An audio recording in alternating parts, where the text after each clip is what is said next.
সেনাবাহিনীর 10টি গুরুত্বপূর্ণ প্রশ্ন। 1 নম্বর প্রশ্ন, বাংলাদেশ সেনাবাহিনীর স্লোগান কি?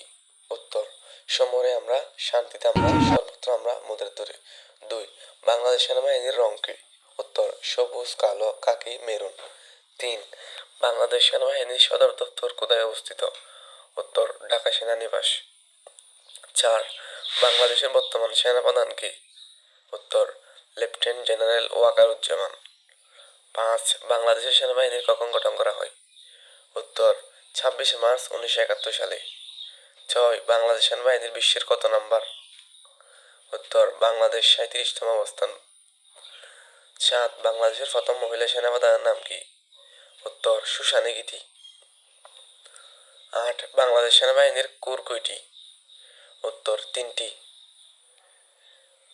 9, বাংলাদেশ সেনাবাহিনীর কয়টি ডিভিশন আছে? উত্তর, বাংলাদেশ সেনাবাহিনীর এরিয়া কমান্ড সহ 10টি ডিভিশন রয়েছে। 10, সেনাবাহিনী শব্দের অর্থ কি? উত্তর, সেনাবাহিনী বা স্থল বাহিনী একটি যোদ্ধা বাহিনী আর প্রধানত ভূমিতে যুদ্ধ করে।